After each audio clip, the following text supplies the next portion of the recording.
रायगढ़ नाम का एक छोटा सा गांव था।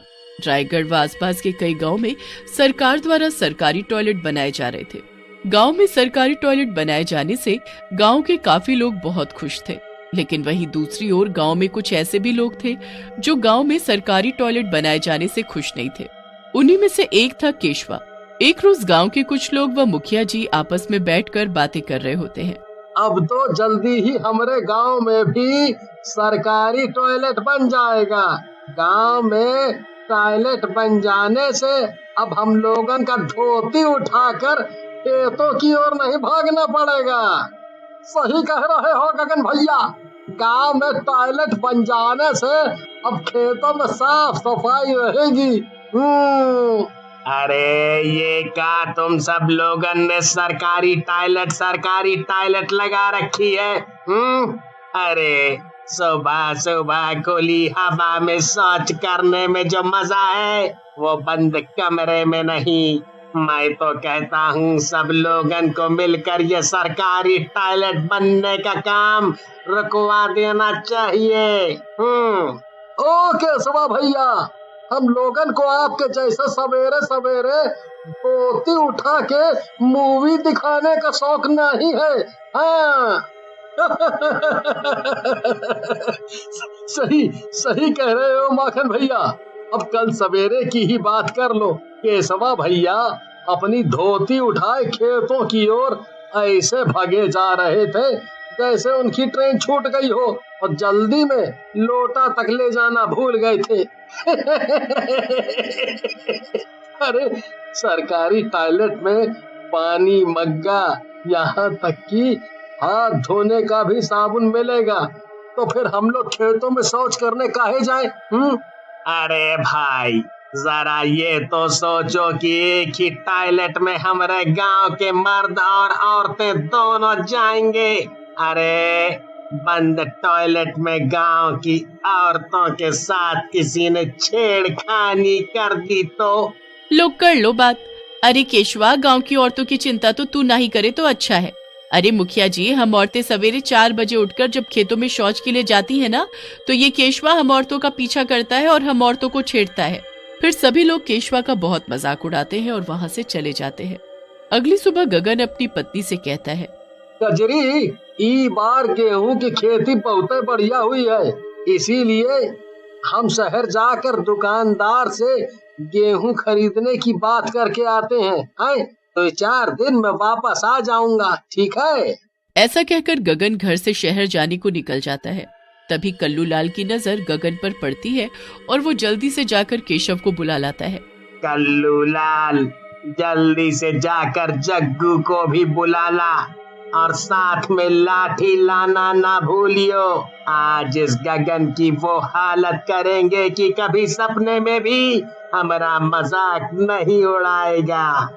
और वो जल्दी से जाकर केशवा को बुला लाता है। फिर केशवा, जग्गू और कल्लू तीनों दोस्त मिलकर गगन को रास्ते में पकड़कर उसकी बहुत पिटाई लगाते हैं।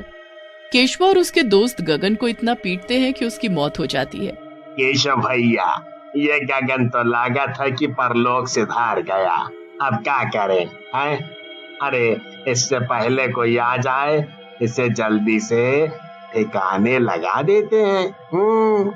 सामने सरकारी टॉयलेट बन रहा है ना, जाकर उसी में गाड़ आते हैं इसे। बड़ा इस सरकारी टॉयलेट की तारीफ करता था ना, अब वहीं इसी की कब्र बना देते हैं। फिर केशवा, जग्गू और कल्लू लाल मिलकर गगन को बन रहे सरकारी टॉयलेट में गाड़ आते हैं। मरने के बाद गगन एक भूत बन जाता है और उसी टॉयलेट में कैद होकर रह जाता है। कुछ दिनों में गांव में सरकारी टॉयलेट भी बनकर तैयार हो जाता है। एक रात को माखन को तेजी से 2 नंबर लगता है और वो सरकारी टॉयलेट में हल्का होने के लिए जाता है कि उसे टॉयलेट में से किसी के कराहने की आवाज सुनाई देने लगती है। अरे भाई, कौन इतनी रात को हमारी फिरकी ले रहा है? अरे कौन है भैया? काहे रात को अजीब अजीब आवाज निकाल कर हमका डरा रहे हो?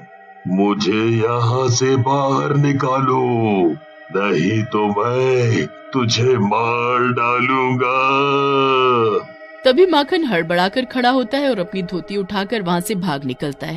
जब सुबह होती है तो सभी गांव के लोग उसी सरकारी टॉयलेट में शौच के लिए जाने लगते हैं। माखन टॉयलेट से हल्का होकर बाहर आता है और बोलता है, दिन के समय तो इस टॉयलेट में किसी के कराहने की आवाज नहीं आ रही, पर रात में ना जाने कहां से वो डरावना भूत इस टॉयलेट में आ गया था। रात वाली बात हमने किसी को बताई तो ये सब हमारा मजाक उड़ाएंगे।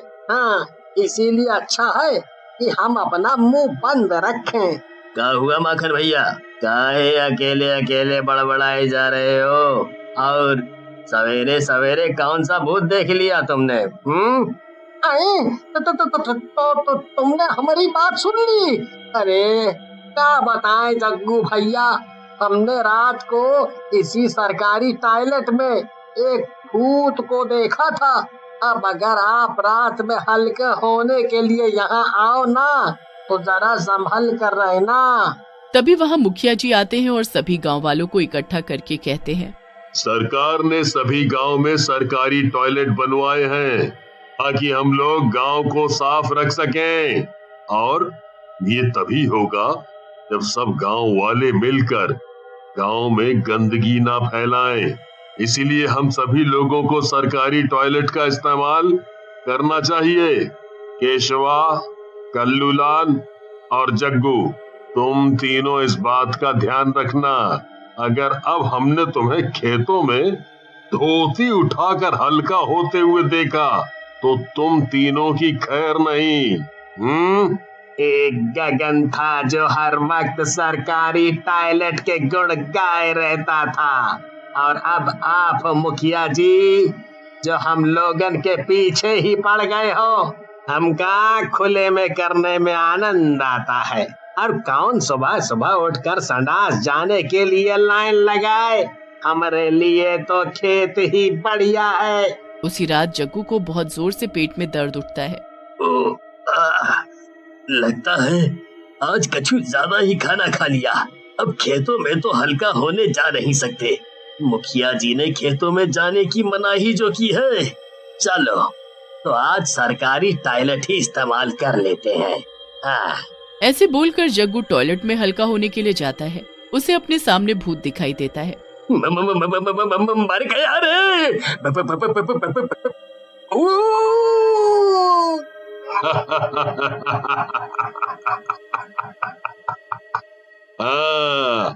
क्या हुआ जग्गू? मुझे देखकर तेरी चड्डी गीली हो गई क्या? अरे गीली नहीं, पीली हो गई क्या? अरे अरे भूत भाई, हमका हल्का भारी कछु नहीं होना। बस हमको घर जाने दो। हमको कछु मत करो। हम तुम्हारे आगे हाथ जोड़ते हैं। पर भूत जग्गू की एक नहीं सुनता और उसे मार डालता है। अगली सुबह गांव वालों को टॉयलेट में जग्गू की लाश मिलती है। ये जरूर उस टॉयलेट वाले भूत का ही काम होगा जो रात को लोगन को पकड़ कर मार डालता है। ये भूत वूत कुछ नहीं होता है। जरूर तुमको कोई गलत फहमी हुई होगी।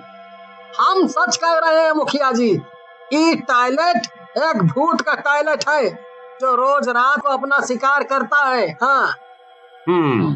अगर सच में ये भूत का टॉयलेट है तो हमें आज रात ही पहाड़ी वाले तांत्रिक बाबा को बुलाना होगा। अब वही इस भूत का कुछ कर सकते हैं।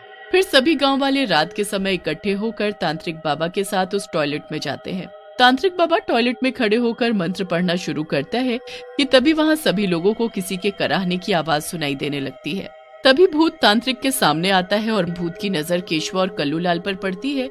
वो उन दोनों की गर्दन पकड़ लेता है। अरे केशवा, आखिर तू मुझे कितनी बार दफन करेगा? तूने और तेरे दोस्तों ने मिलकर तो मुझे बहुत पहले ही इस टॉयलेट में दफन कर दिया है।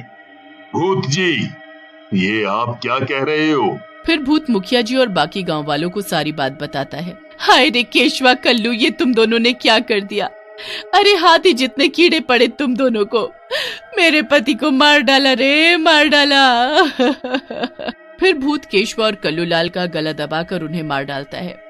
और दोनों के मरते ही गांव के लोग उस टॉयलेट से गगन की लाश को बाहर निकालकर उसका क्रियाकर्म कर देते हैं, जिससे भूत की आत्मा को शांति मिल जाती है और वो उस टॉयलेट को छोड़कर चला जाता है।